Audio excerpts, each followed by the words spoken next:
Alright guys, so on my last video, which was test flying and tuning these Patriot macro quads, what you might notice is my my flips, my rolls are all kind of slow. You don't have that pop at the kind of the end of a move or the end of my rates.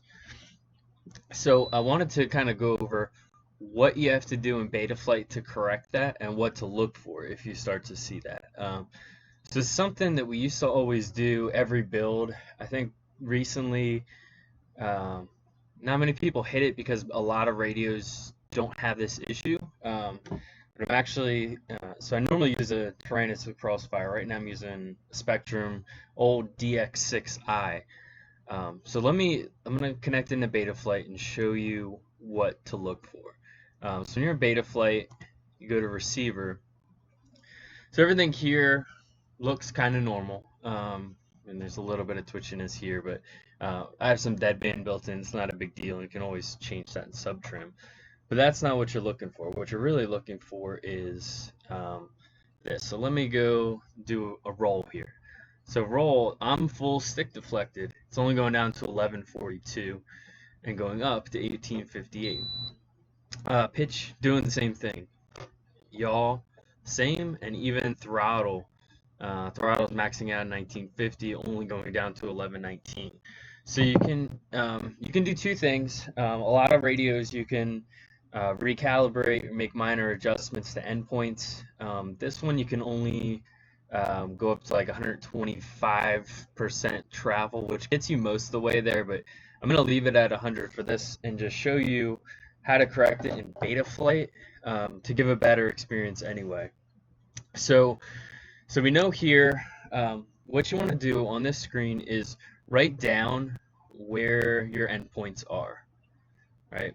So where they bottom out, where they top out for each channel, um, and keep them in the order you see here. So even though I'm on TAER order, we're going to just look at the order that Betaflight shows them in because this is the order that the command line will also show them in. So we got that. You wrote it down, roll, pitch, yaw, throttle, where your points are. Um, go click on CLI. What you're going to want to type is RX range, no spaces.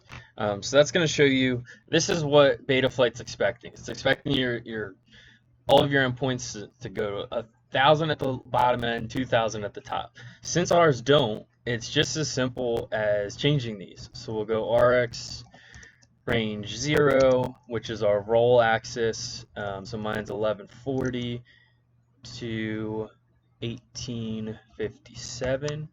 Enter. And it'll just say that. Don't expect to see the list again. So you go through all of them.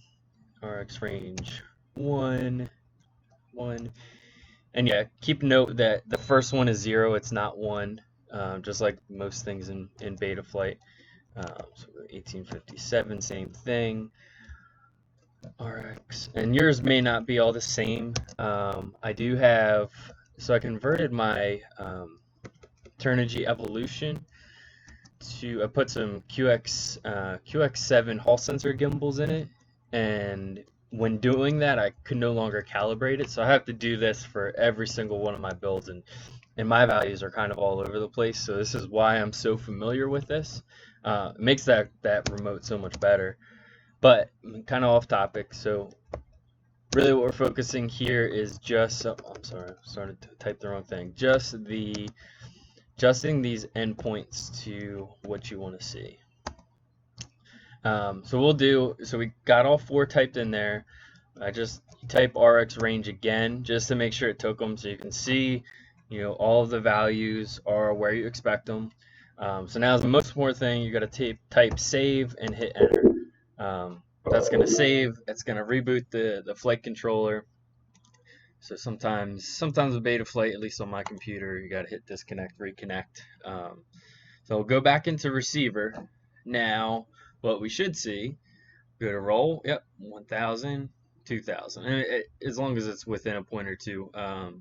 no worries, because if if your sticks weren't completely centered there, and it's a lot harder to tell when they're kind of all over the place, it'll be just a few numbers off. You can correct that with sub trim, or adjusting some of the endpoints a little bit in the transmitter. But if you're within, 3, you already have, at least for me, I keep a deadband about 4, so it's not going to make a difference.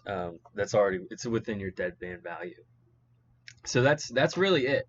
The other thing that I always change, some people don't change this, is now that you're getting the full travel here, and you can go up to 2,000. Sorry if you hear that beeping, it's the transmitter beeping at me.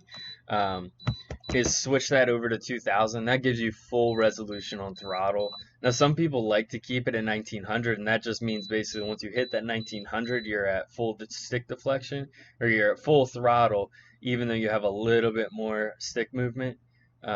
Ideally, you just want to put that to 2000. So, hope that helps some people. I'll put this on my YouTube, act as a reference, because I get this question sometimes, so at least I'll have something to point people to. You got any questions, anything like that, feel free to comment. I watch the comments, so I'd be happy to answer any questions for you. All right, see you guys.